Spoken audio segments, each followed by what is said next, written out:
তৃতীয়বারের মতো বাংলাদেশে আসছেন পাকিস্তানের খ্যাতনামা সঙ্গীত শিল্পী আতিফ আসলাম।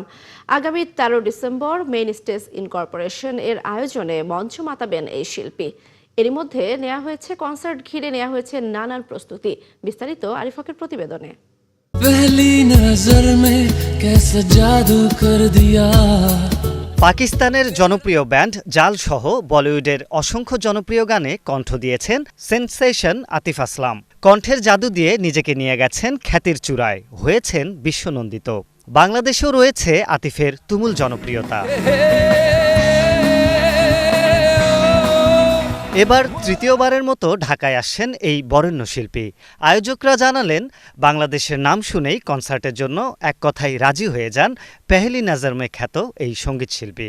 বাংলাদেশের ক্রাউডকে উনি অনেক পছন্দ করেন। বেসিক্যালি সাউথ এশিয়ার মধ্যে বলতে গেলে বাংলাদেশের অডিয়েন্সের মতো ক্রেজ আতিফ আসলামের আসলে অন্য কোথাও আছে কিনা একটু আসলে কম্পেয়ার করার মতো একটা টপিক। আতিফ আসলামকে ফার্স্ট যখন অ্যাপ্রোচ করি, উনি বাংলাদেশ শুনেই উনি আসলে এক বাক্যে রাজি হয়েছে যে Bangladesh I am up for it. শ্রোতাদের জন্য 3 ক্যাটাগরিতে টিকিটের ব্যবস্থা করেছেন আয়োজকরা। শ্রেণীর নামকরণও করা হয়েছে আতিফ আসলামের গানের নামের আদলে। যেটা আমাদের ভিআইপি টিকিট, সেটার নাম রেখেছি আমরা পেহলি নজর, কারণ একদম কাছ থেকে আতিফ আসলামকে দেখা যাবে।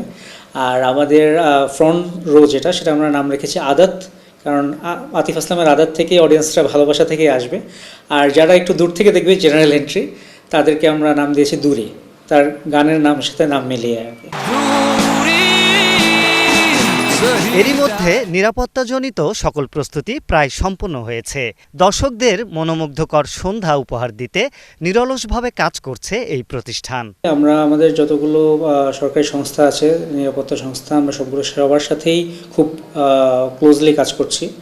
এবং এটা ছাড়াও আমাদের প্রাইভেট সিকিউরিটি এজেন্সি ওখানে বিদ্যমান থাকবে। এবং শুধুমাত্র এটাই না, আমাদের ডিফেন্স থেকেও আমরা সাপোর্ট সিক করছি এবং তাদের থেকেও ভালো সাড়া পাচ্ছি। চলঘুরি.com-এর ওয়েবসাইটে পাওয়া যাচ্ছে কনসার্টের টিকিট। বসুন্ধরা অ্যারেনায় 13 ডিসেম্বর মঞ্চ মাতাবেন আতিফ আসলাম। এদিন একই মঞ্চে পারফর্ম করবেন বাংলাদেশের ফুয়াদ আল মুক্তাদির ও ব্যান্ড নেমেসিস। আরিফ হক, ৭১, ঢাকা।